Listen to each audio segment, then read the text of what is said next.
How to eat in flight. A simple journey by air a few years ago, round trip to Amsterdam, cost me, in the end, 2 Brooks Brothers neckties, 2 Burberry shirts, 2 pairs of Bardelli slacks, a tweed jacket bought in Bond Street, and a Crizia waistcoat.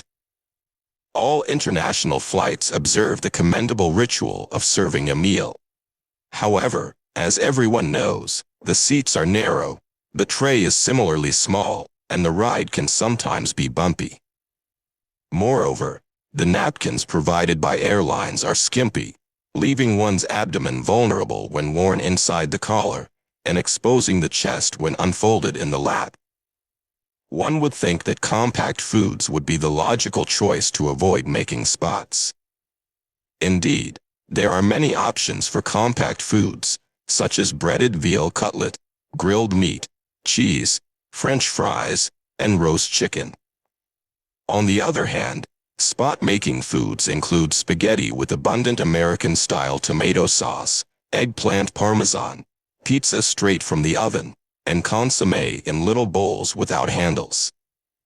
Now, a typical in-flight menu consists of some long-cooked meat smothered in brown gravy, generous portions of tomato, vegetables finely chopped and marinated in wine, rice, and peas with sauce. Peas are notoriously elusive. Not even the greatest chefs can produce petits pois farcis, especially if, deferring to the insistence of Miss Manners, the consumer is determined to eat the peas with his fork rather than the more practical spoon. Don't tell me that the Chinese are worse off. I can assure you it is easier to grip a pea with chopsticks than to pierce it with a fork.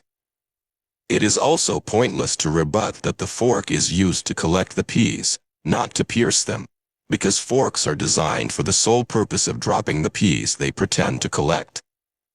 Furthermore, peas in flight are duly served only when there is turbulence and the captain turns on the "fasten seat belts" sign.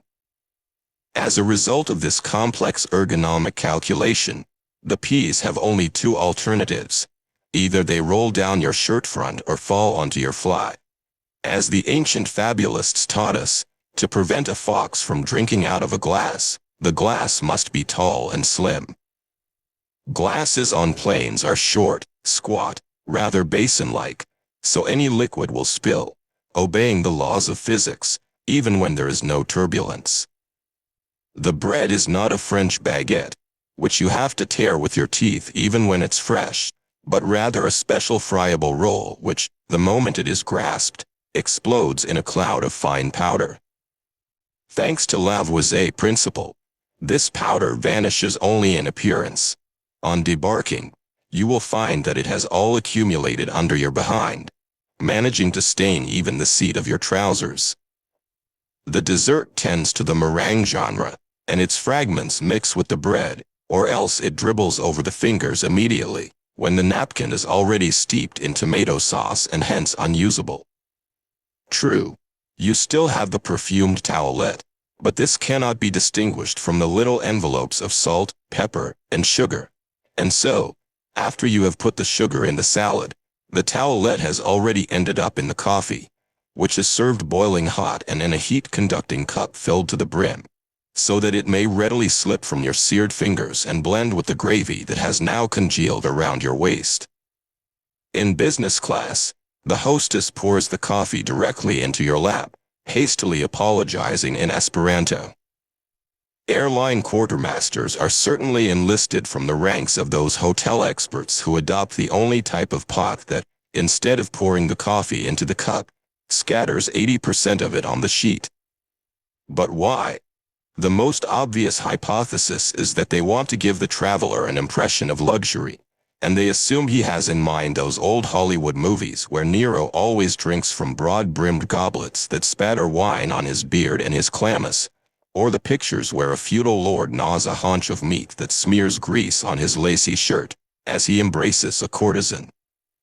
But why, then, in first class, where the space is ample, do they serve compact foods, like Russian caviar on buttered slices of toast, or smoked salmon or lobster chunks with a drop of oil and lemon?